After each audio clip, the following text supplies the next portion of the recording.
যে 2018 থেকে শুরু করে 2019-এর পরে শান্ত দিনাটার বুকে বোমা বন্দুকের রাজনীতি যিনি আমদানি করেছেন, সেই প্রাক্তন সাংসদ, প্রাক্তন মন্ত্রী নিশীথ প্রামাণিক, তাকে প্রাক্তন করার শপথ নিয়ে আমরা কুচবিহারের মানুষ 2024-এর এই লড়াইতে নেমেছি এবং সেই লড়াইতে শেষ হাসি কুচবিহারের মানুষ হেসেছেন।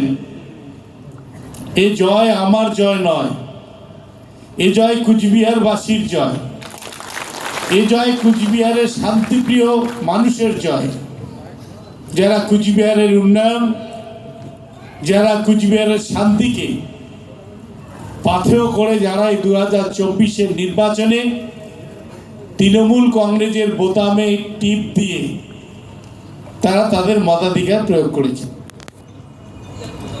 একটা কথা আপনাদের স্মরণ করতে হবে, সিতাইয়ের মানুষকে, সিতাই বিধানসভার মানুষকে। আজকে শুধু সিতাই বিধানসভার নেতা আমি নই, আমি এখন কুচবিহার জেলার সাংসদ। যে অধিকার আপনাদের এতদিন ধরে আমার উপর ছিল, সে অধিকার যেমন থাকবে, তেমনি আরো বাকি 6টা বিধানসভার মানুষের কাছে তাদের দাবি দাবা পূরণের জন্য, তাদের পাশে থাকার জন্য আমাকে সেখানেও যেতে হবে। যে সময়টা আগে আপনাদের জন্য আমি ব্যয় করতাম, তার থেকে কিছু অংশ আপনাদেরকে ত্যাগ করতে হবে, কারণ আমাকে বাকি আরো 6টা বিধানসভায় সেখানে মানুষের পাশে গিয়ে দাঁড়াতে হবে, সেখানে মানুষের বিপদে আপদে প্রয়োজনীয় পরামর্শ দিতে হবে এবং গোটা কুচবিহার জেলার উন্নয়নের কথা সংসদে দাঁড়িয়ে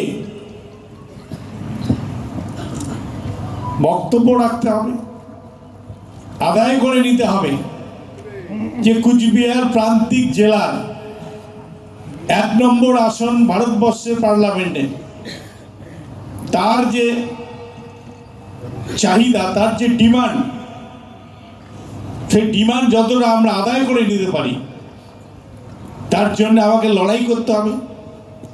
আর সেই লড়াইয়ের জন্য আপনারা আমাকে সহযোগিতা করে নির্বাচিত করেছেন।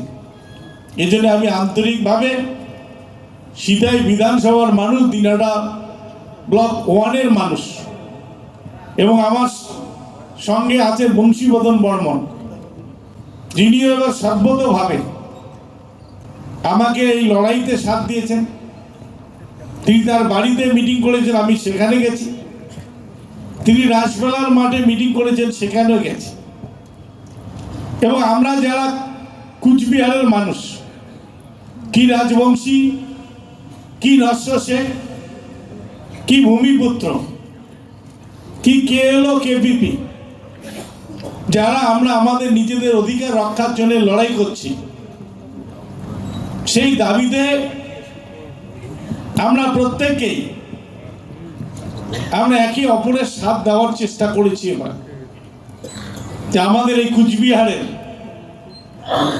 রাজবংশী জনজাতির যে পিছিয়ে পড়া যে অংশটা, তাকে কি করে সামনের দিকে এগিয়ে নিয়ে যাওয়া যায়, তার শিক্ষা, তার সংস্কৃতি, তার ভাষা, তার কৃষ্টি কি করে ভারতবর্ষের সংবিধানে, আইনসভায় স্বীকৃতি আদায় করা যায়, তার লড়াই দীর্ঘদিন ধরে শুরু হয়েছিল। বংশীবদন এখানে উপস্থিত আছেন।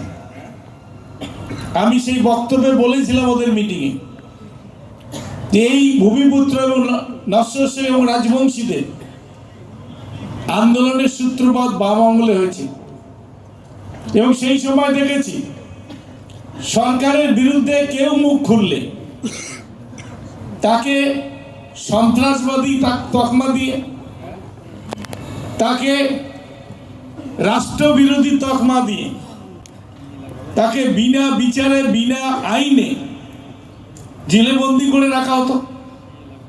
মানুষের মৌলিক অধিকার হরণ করে নিয়ে মানুষকে কথা বলার স্বাধীনতা তাকে রদ করা হতো।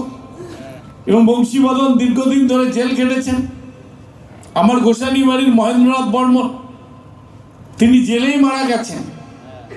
এই যে রাজবংশী মানুষদের কৃষ্টি, কালচার এবং তাদের ডেভেলপমেন্টের জন্য কেন্দ্রীয় সরকারের কাছে বারবার দাবি জানিয়েও, রাজ্য সরকারের কাছে বারবার দাবি জানিয়েও সেই সময় না রাজ্য না কেন্দ্র তারা কোনো সদর্থক ভূমিকা গ্রহণ করেননি। কিন্তু বর্তমানে আমাদের মাননীয় মুখ্যমন্ত্রী তিনি অনুভব করেছেন, রাজবংশীদের মনের ব্যথাটা তিনি অনুভব করেছেন যে আমরা রাজবংশীরা সম্মান চাই, আত্মসম্মান চাই, আমাদের অধিকার চাই, আমাদের বাঁচার অধিকার চাই, আমাদের ভাষার অধিকার চাই। এটা তিনি অনুভব করেছেন। তাই বিভিন্নভাবে রাজবংশী ভাষা একাডেমি থেকে শুরু করে রাজবংশী উন্নয়ন বোর্ড, রাজবংশী ভাষার স্কুল, পঞ্চানন বর্মা বিশ্ববিদ্যালয়, চিলারায়ের মূর্তি, নারায়ণী রেজিমেন্ট, পশ্চিমবঙ্গ পুলিশে ব্যাটালিয়ন ইত্যাদি রাজবংশীদের জন্য তপশিলি বন্ধু প্রকল্প থেকে শুরু করে অনেক প্রকল্প তিনি করেছেন, যার ফলে আমরা কুচবিহারের রাজবংশী মানুষ তথা গোটা উত্তরবঙ্গে রাজবংশী মানুষরা আমরা উপকৃত হচ্ছি। আরো বড় দায়িত্ব গোটা কুচবিহার জেলার জন্য মানুষ আমাকে দিয়েছেন। আমি বংশীবদন সেজন্য তাকে ডেকেছিলাম আজকে, যে মিটিংটা আমি ডেকেছি কারণ নির্বাচনের পরে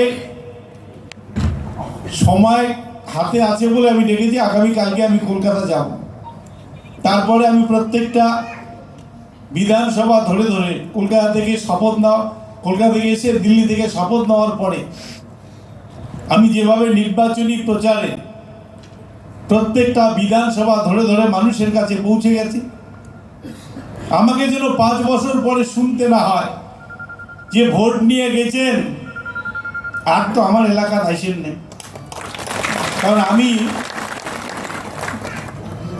পঞ্চায়েত থেকে আজকে ভারতবর্ষের গণতন্ত্রের সর্বশেষ, এর উপরে আর কোনো জায়গা নেই। প্রত্যেকটা ধাপে ধাপে নির্বাচিত হয়ে 7মবারের মতো লোকসভা নির্বাচনে আমি জয়ী হয়েছি আপনাদের আশীর্বাদ, আপনাদের সহযোগিতায়। তা আমি প্রত্যেকটা মানুষের, প্রত্যেকটা বিধানসভা, প্রত্যেকটা ব্লকে মানুষের কাছে পৌঁছাবো, এটা আমার শপথ, এটা আমার অঙ্গীকার। কিন্তু যে কথাটা বলতে গিয়ে, যে আমরা যে কথাটা বলেছিলাম যে গুন্ডারাজের অবসান চাই, আজকে যদি আমরা নির্বাচনে হেরে যেতাম, 2019-এ সেটা ট্রেলার হয়েছে নাকি, 2024-এ ফুল পিকচার দেখাতো বিজেপি। এটা সত্যি, এটা সত্যি। তারা যেভাবে প্রকাশ্য মিটিংয়ে হুমকি দিয়েছিল, উত্তরপ্রদেশ থেকে বুলডোজার এনে তৃণমূল কংগ্রেস কর্মীদের বা তৃণমূল বিরোধীদের বাড়িঘর ভাঙা হতো, বাড়িতে থাকতে গেলে তাদের উপর হুকুম দিতে হতো এবং বিভিন্নভাবে টর্চারিং করা হতো, মিথ্যা অজুহাতে বিভিন্নভাবে অত্যাচার হতো। আমরা সেই জায়গা থেকে আমরা পরিত্রাণ পেয়েছি এবং আজকে কুচবিহারের মানুষ ভোট ঘোষণার পরের থেকে রেজাল্ট অবধি তারা আতঙ্কে ছিলেন যে কি হয় কি হয়। বিভিন্ন মিডিয়া, বিভিন্ন চ্যানেল এক্সিট পোল নিশীথ প্রামাণিককে জয়ী দেখাচ্ছেন, কোনো কোনো চ্যানেল কখনো কখনো 50-50 বলছেন।